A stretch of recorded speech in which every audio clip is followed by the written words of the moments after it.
Welcome back. Today we are going to be going over the complete strategy here in lesson 14. So a few things that we are aiming to do is we are aiming to catch a pullback and then trend continuation. In intraday trading and slash swing trading, we hold our position from anywhere from 2 days to a week, depending on how long price takes to get to our take profit or our stop loss, or to take us out of break even. Our goal is to trade high quality setups, not every single trade opportunity, because not every opportunity is a good opportunity. So we are looking for good, high quality setups.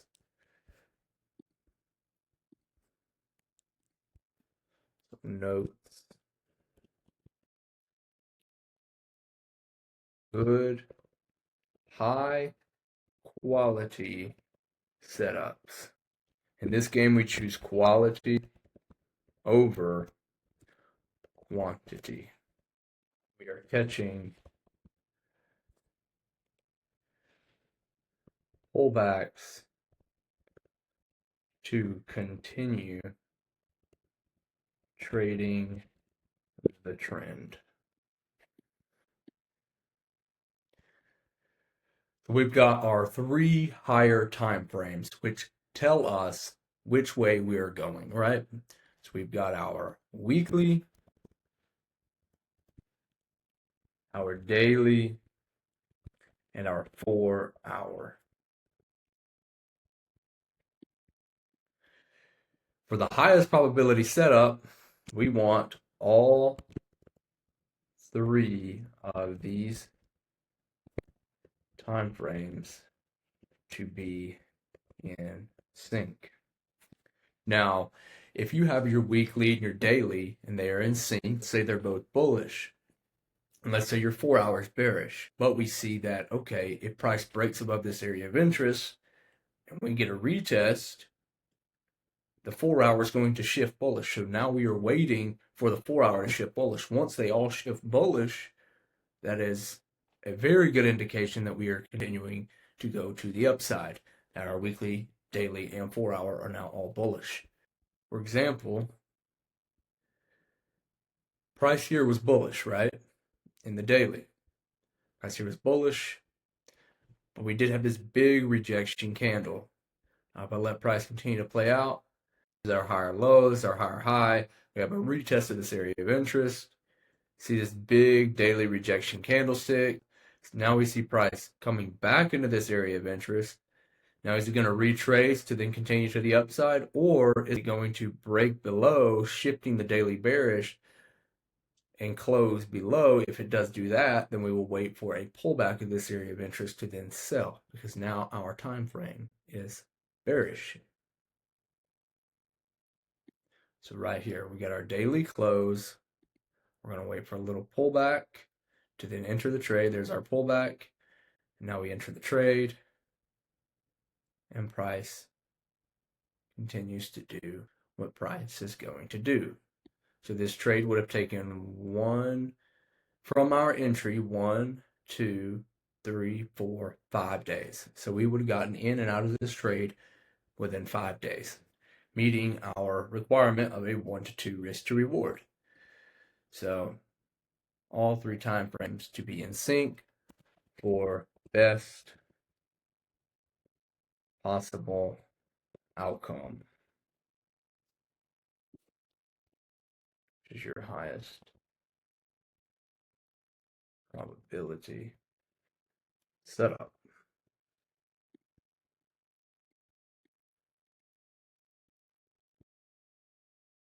Weekly to be bearish, our daily to be bearish, and our 4 hour to shift bearish. Now we're here on the 4 hour, waiting for price to shift bearish. And price does shift bearish right here. We had our higher low, we had our higher high, new higher low, new higher high, and we shifted bearish because we shifted below this higher low, this previous higher low. So would we get in right here? The answer is no. Why? Because we are above the area of interest still. We want to be below the area of interest. So we would wait for price to break below this area of interest. As you can see, it did right here at this bearish engulfing candlestick. You could have entered off of this bearish engulfing candlestick, but I like to wait for my pullback. As we got it here, we would have entered somewhere right here. You could have actually entered on this pullback. If you wanted to wait for extra confirmation, wait for this engulfing candlestick. We would have entered down here. So you wouldn't have had as great of an entry, but price did come up and you would have been into drawdown a little bit, and then price did its thing going to the downside. So our best entry would be entering off the pullback, but if you want to wait for extra confirmation, I'm not against that at all. Best entry is when we enter off the retest. However, if you want extra confirmation, wait for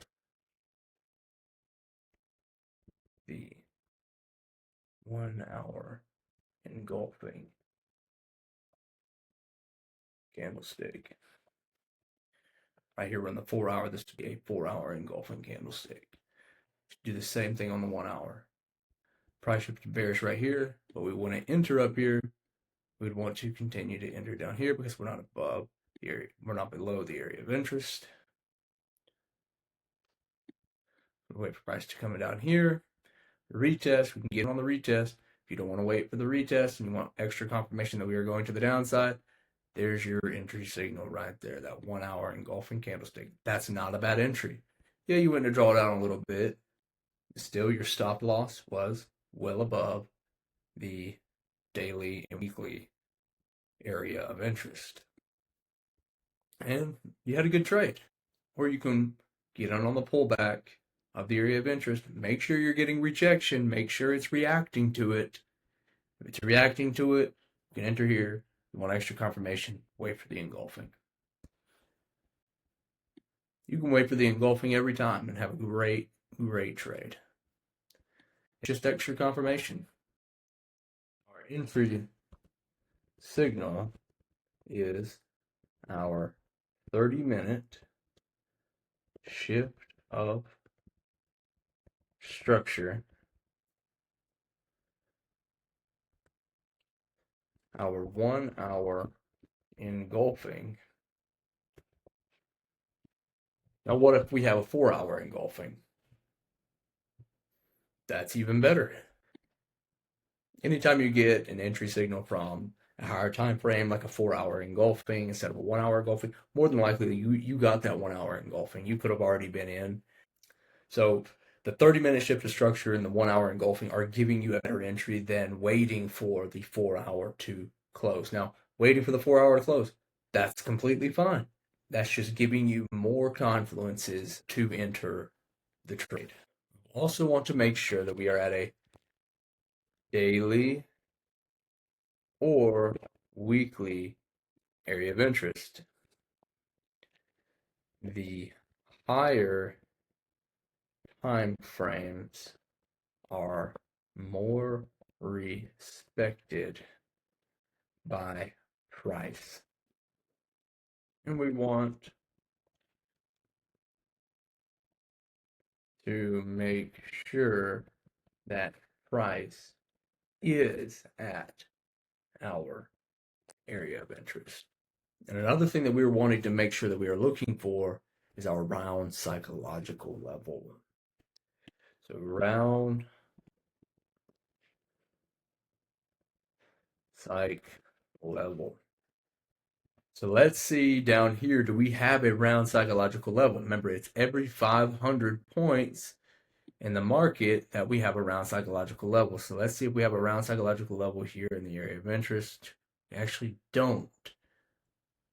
Let's find something that does. Okay, so I found round psychological level. We've got they're everywhere. But what round psychological levels do is this is where big banks. Let me put It's every 500 points. So this is where big banks, institutions, and hedge funds liquidate in the market. As you can see, came up here, rejected it, came up here, rejected it, came up here, rejected it.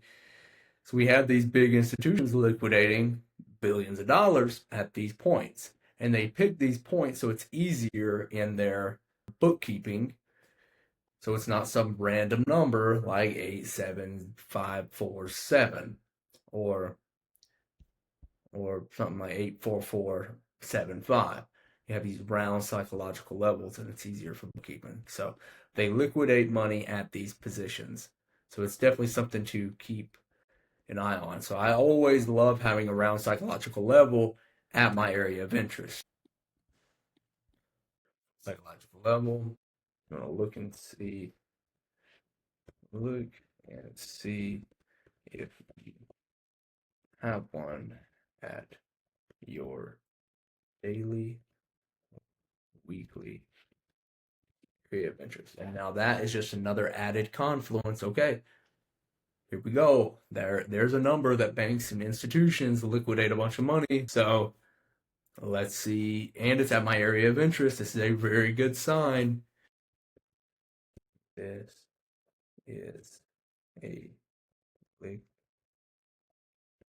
liquidation number.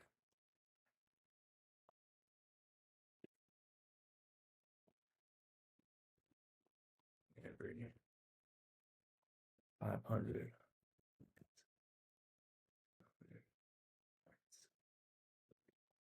To make sure that you have your EMA on. I actually don't have my EMA on. That's kind of how little I use it and keep it as a confluence, but it is a confluence if price is rejecting the EMA, which is your estimated moving average. You can go over here to indicators, find EMA.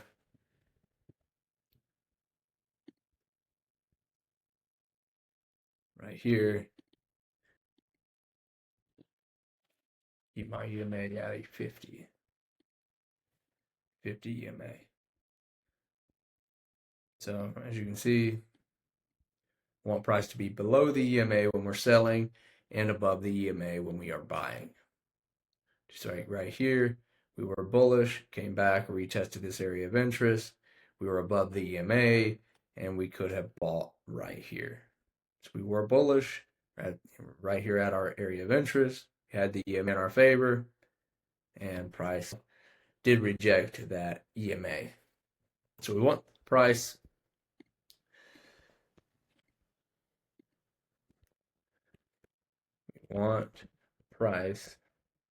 to be above the EMA when buying and below EMA when selling. Another thing I love to look for when entering a trade is our pattern. If we have a pattern at the area of interest, oh boy, that's a very, very strong confirmation that we are going to respect that pattern in the market, because patterns in the market repeat themselves. So let's say we get a head and shoulders here at our area of interest, but we are above the area of interest. We want for price to make sure that we close below this area down here. So now price is below and has closed under the area of interest. We would then wait for a pullback. This price is still bearish. Here's our lower high and here's our lower low. Wait for that pullback, get our confirmation, and then enter sells. I hope that makes sense.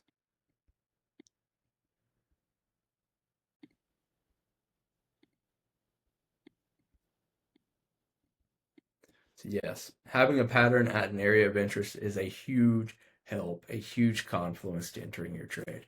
I mean, even right here, it's not very pretty, but I see this double top here. Price came up, rejected it at this area of interest, and then we had this huge sell-off to the downside.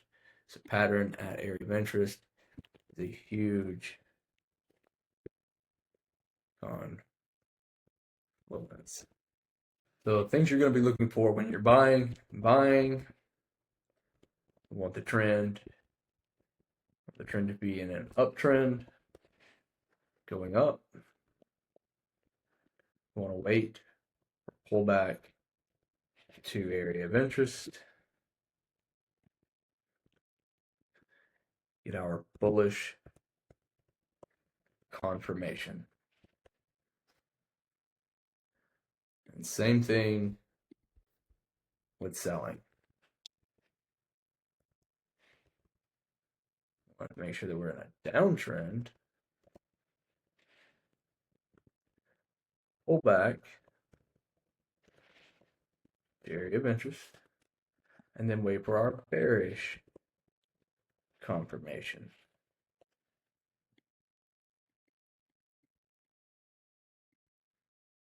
Just like we did here, we waited for our bearish confirmation, got a daily close, came up, we were below the EMA, the estimated moving average, came up, rejected it once, rejected it twice, could have gotten our entry signal right here and entered the trade for sells to the downside.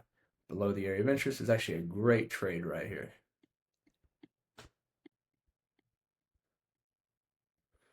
So if you can get trades like this all day, every day, take them. Perfect. Get your entry signal. We're below the area of interest. We're below the EMA. We are bearish. Get our entry signal. Wait for the pullback. And then wait for your price to hit your take profit. We are targeting these lows down here. Like we've talked about before, our stop loss and take profit for our stop loss, we are going to put our stop loss at areas where if price takes us out, we were wrong about the trend. So the last thing you want is for price to come up, take you out, and then continue going in your direction. That's why stop loss placement is so important. These go below lows and above highs. Make sure you account for wicks. All right, so now your take profit. We are targeting lows and highs.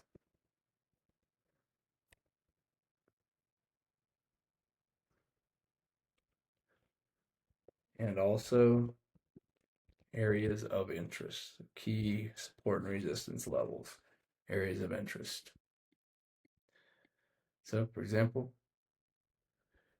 target these lows down here with our take profit. Target here, probably be our next area of interest.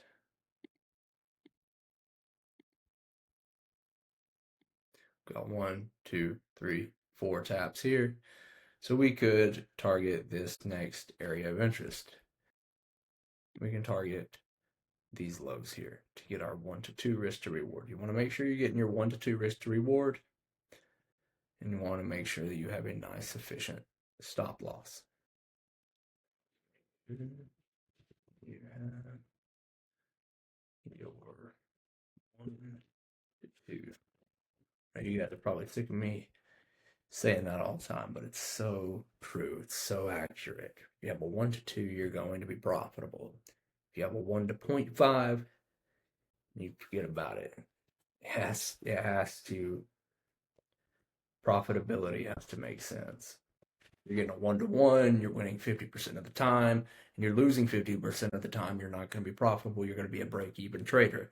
Now, if you are, getting less than a 1 to point, if you're getting a 1 to 0.5, you're going to be a losing trader. You're not gonna make money in the markets. You want a 1 to 2. I'm going to go over some common mistakes that I see a lot. Common mistakes And that is one, trading against the trend. A lot of traders don't know how to read market structure. I've met a lot of traders that don't know how to read market structure correctly, and that's why they're not profitable because they're over here selling in a very bullish market. And sometimes it can be hard to tell. But if you learn how to read market structure, mark your lows, your highs, your higher highs, your higher lows, your lower highs, and your lower lows, and know that when they close below or above each other, you are you are now seeing a shift in the trend of the market. Trading against the trend is a common mistake I see. Another mistake I see is entering a trade without confirmation.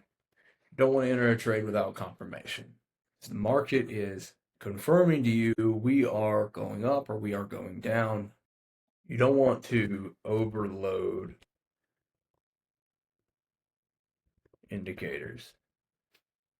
See, a lot of traders just overusing indicators, and I'm just like, I mean, you guys see what I use. I don't use very much. I get indications from the market showing us what it's going to do. All of these indicators that you can go and search up here, indicators, metrics, and strategies. I mean, I use the EMA. I don't even use that half the time, but it is very helpful, and I definitely encourage you to use it. I do. I don't know why I had it off. I do typically always have it on, but then I get my no gap candles just so that I can see correct market structure and I don't get confused. But I mean, there's your indicators. So don't overload indicators. That's a common mistake I see.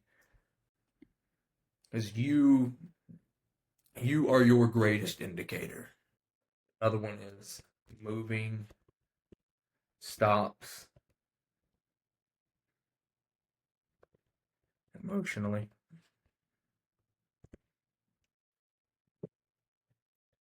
So just continue to move stops if you're in drawdown.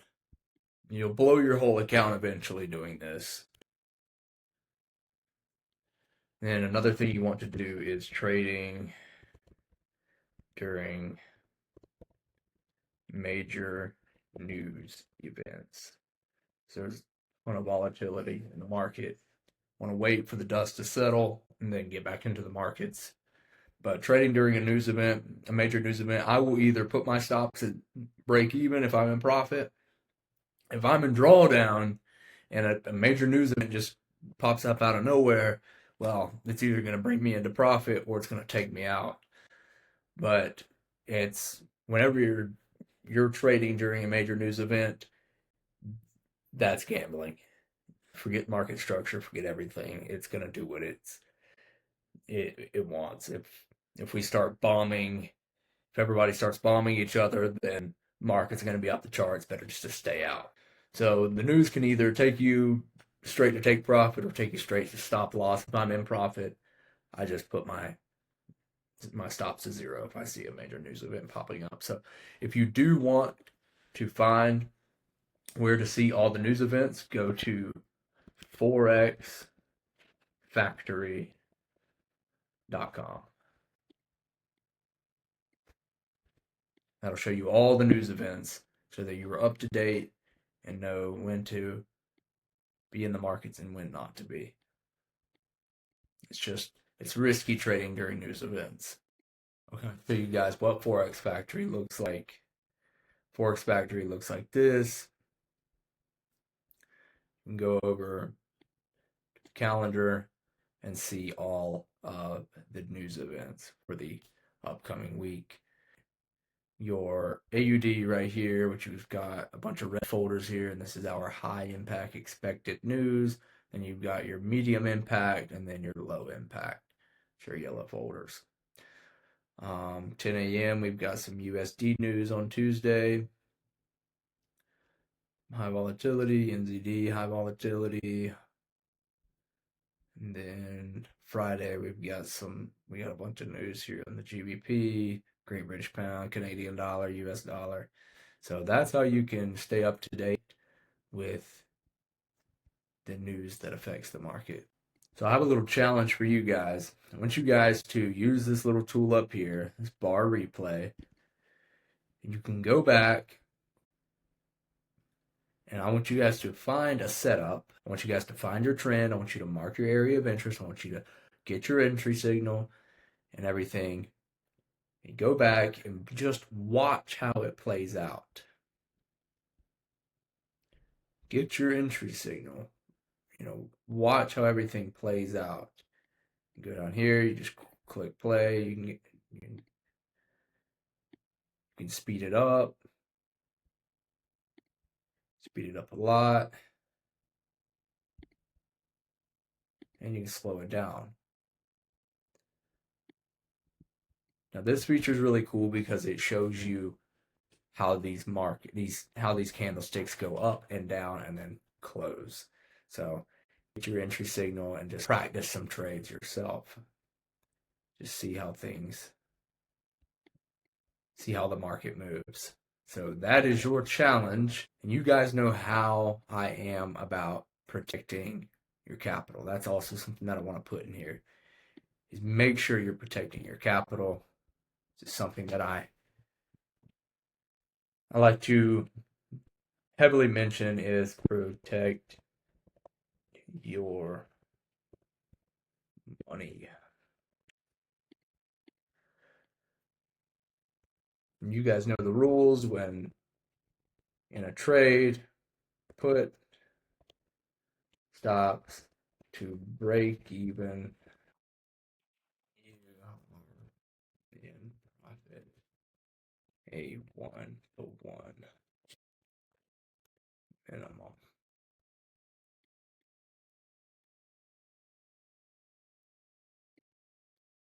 That will protect your capital just in case price does decide to come and just take you out and start reversing. So you don't want to have,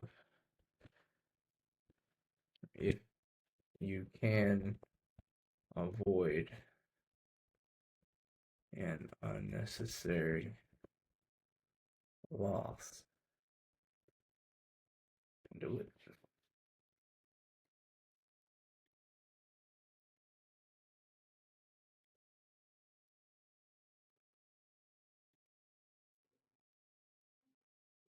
Well, I hope you guys have enjoyed this complete strategy breakdown.